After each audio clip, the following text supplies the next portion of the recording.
Primero porque normalmente se quiere, el daño medioambiental normalmente es causado por la intervención estatal, no al contrario, me voy a explicar.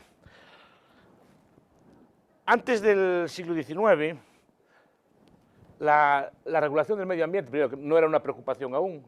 El medio ambiente se ve como un amigo del ser humano. El ser humano y el ambiente nunca se llevaron bien.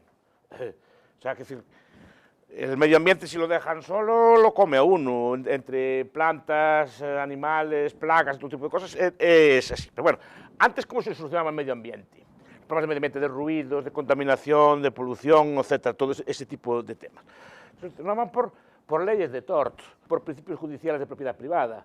Basándose en principios, por ejemplo, como el homesteading o el derecho de primer ocupante, se establecían derechos de propiedad y a partir de ahí se intentaba minimizar el daño ambiental. Es decir, si yo tenía una industria contaminante, yo tenía derecho a contaminar hasta donde no afectara a nadie con mejor derecho. Es decir, no es lo mismo que yo tenga, por ejemplo, una industria que ahumi o que haga algún tipo de polución o daño medioambiental y que vaya una persona a vivir allí, lo que se llaman en derecho coming to the nuisance, que es ir al problema. Es decir, no es lo mismo que yo tenga la fábrica y vaya usted a vivir allí, que usted esté viviendo tan tranquilo y vaya yo con mi fábrica. ¿A que no es lo mismo? No. En el primer caso, yo llegué primero y si usted se llega allí, el problema tiene que aceptar la contaminación. Y al revés, no. Al revés, yo estoy todo tranquilo, usted tiene que parar la contaminación. No solo tiene que parar la contaminación, siempre y cuando se demuestre que existe. Es decir, si yo tengo mejor derecho, usted no puede contaminar. Entonces, este sistema que llevaba a que las fábricas, las industrias buscasen sitios de instalación lo más alejados posible de la población o buscase cualquier cosa, mecanismos que no contaminasen a los demás, porque el otro no solo es que podía pararle en derecho podían pararle la producción, o en todo caso obligarlo a negociar. Pues pueden hablarme de costas, cosas así. Yo no soy muy cuasiano, porque no soy, porque esos son los de Chicago, pero yo no. Pero la idea es esa. Entonces, a partir de ahí se iba a establecer unos derechos de propiedad, y de tal forma que el propietario no podía incrementar su contaminación, y cualquier instalación nueva tenía que velar por no molestar a nadie ya instalado. Y eso, claro, reducía mucho el incentivo a contaminar. ¿Qué pasó? Que en el siglo XIX los estados expropiaron aguas, o sea, ríos, acuíferos, cosas por el estilo, el aire, las minas, los mares, los subsuelos, ¿no? Es decir, que a partir de ahora todos esos bienes pasan a ser regulados por los distintos estados. Y los estados establecen licencias de contaminación. Licencias de contaminación que pueden saltarse literalmente los derechos del primer ocupante. Pensando, por ejemplo, cerca de donde vivo yo. Era una ciudad muy bonita, Pontevedra, con sus playas, cosas por el estilo. El Estado español decidió en tiempos de Franco hacer una fábrica de celulosa, porque supuestamente por criterios utilitarios había que crear empleo, había que crear industria, había que crear progreso nacional y cosas por el estilo. No, no. No sé si saben, las celulosas son una cosa absolutamente contaminante, hecha mucho humo y muy maloliente, es una cosa especialmente maloliente y es muy conflictivo. Pero es igual, los que tenían mejor derecho fueron expropiados en nombre del interés general, en nombre del bien común, en nombre del progreso y en nombre de la industria, fueron expropiados sus derechos. Y se instaló una celulosa que literalmente arruinó a los pescadores, que arruinó a todos los que tenían hoteles o negocios en la playa, en nombre de un interés general. Y ahora se quejan de que Pontevedra está contaminada. No, Pontevedra está contaminada porque el gobierno decidió que se contaminase. Decidió expropiar los derechos de propiedad de los que los tenían y decidió otorgar los derechos de propiedad a una industria que, como es normal, era una industria pública. Además, por encima. Pero sí, en nombre del progreso, interés general, este tipo de cosas. Pero lo mismo pasa con los ríos, lo mismo pasa con los mares, lo mismo pasa con todo tipo de cosas. Si están sucios, ¿no? ¿Quién es el gestor de estos mares, ríos y este tipo de cosas? ¿Quién los gestiona? Porque desde luego los gestiona bastante mal, ¿no? Si hay contaminación, será el gestor de esos bienes que hay.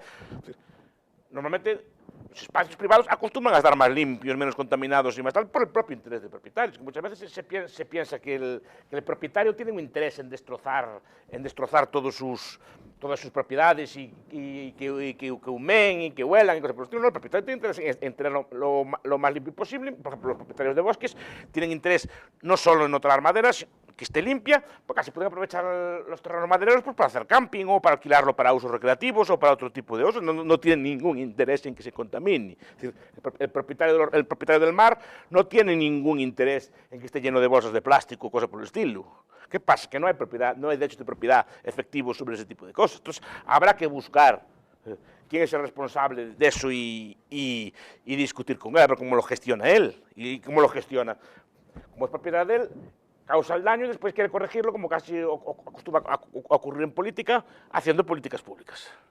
Y en vez de ir a la raíz del daño, no, busca los efectos. Hay bolsas en el plástico. En vez de decir, mira, vigila, es tu propiedad, tienes que cuidar que no te eche nadie cosas allí, no, que no te contaminen, o cambiar los hábitos de la gente.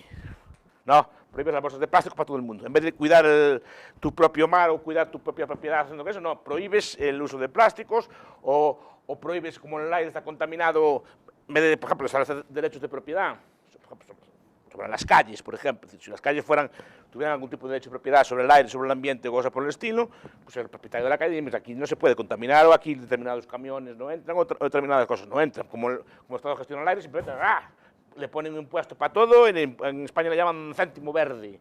El céntimo verde le grava las gasolinas y los gasóleos para gastarlos en medio ambiente.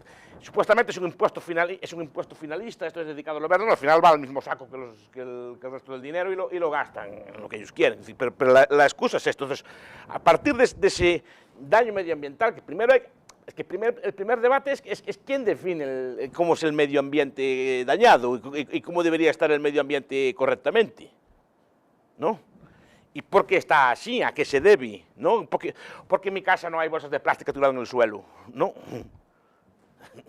Y en cambio, en las aguas del Estado está lleno de agua, de cosas así por los estilos. Habrá que establecer algún tipo de derecho y habrá que ver cómo el propietario es capaz de gestionar, que no es capaz de gestionarlo bien.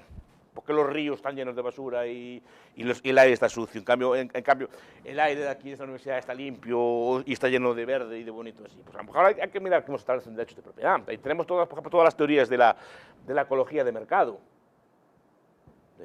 de Anderson y Leal y de otros autores, Gary Beckerman o de Wilfred Beckerman, y de otros autores que explican, bueno, pues un sistema de propiedad privada es el mejor garante de la conservación del medio ambiente, por lo que estamos diciendo, porque tiene, por ejemplo, cuando mi abuelo cortaba un árbol, plantaba otro, porque si no la finca se le deteriora.